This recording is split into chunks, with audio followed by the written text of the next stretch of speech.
საშიში ამბავი, ჰორორ მუვი. თუ ხარ 10 წელზე დაბალი, არ უყურო. გაფრთხილება არ უყურო. იყო ერთი გოგო სახელად ანდრო, რომელიც გადმოვიდა საცხოვრებლად ბრუკჰავენის სიტიში. მან იყიდა ასეთი ულამაზესი სახლი და შევიდა შიგნით. მაგრამ კარი ვერ გააღო და ბოლოს გააღო და შევიდა. მერე წევიდა და უნდა ეჭამა პიცის და კოკაკოლის კომბო. უნდა ეჭამა კოკაკოლაც უნდა ეჭამა და პიცაც.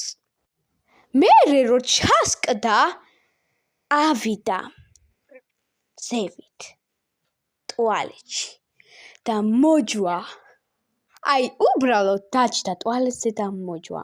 მერე ჩარეცხა მეთქი, მაგრამ თან ჩარეცხათან არ შეირეცხა. მერე დაიბანა ხელეები და გავიდა გარეთ.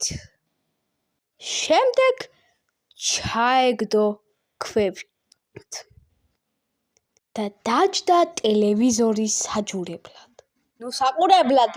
საყურებლად, რომელშიც იყო დელფინები და ზვიგენები, სკოლის ამბები და არასკოლის ამბები.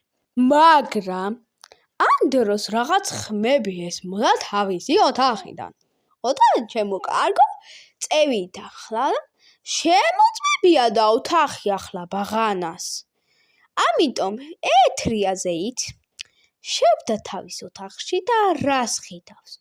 მის ტუალეტზე ვიღაც შავი კაცი ზის და ჯვამს და თან აფეთქებს იგავრობას.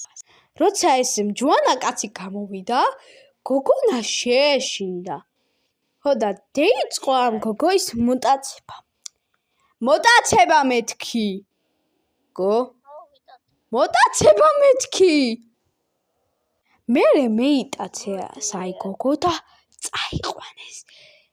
წაიყვანეს, იარეს, ცაცხად შეეგდეს, გზა მანაც ვერ გაარკვია, ბოლოს დაინახა აეროპორტი და შიან შევდა.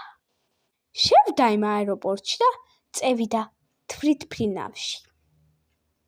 წავიდა თვითმფრინავში მეთქი. ვაიმე, გაატრაკა. წავიდა და შევიდა თვითმფრინავში. მაგრამ ვერ შედიოდა.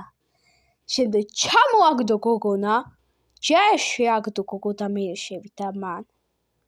რაც უნდა გასაკვირი იყოს, ჩააქრო ყველგან შუქები. ამ დროს ანდრო ყვიროდა. მიშვე!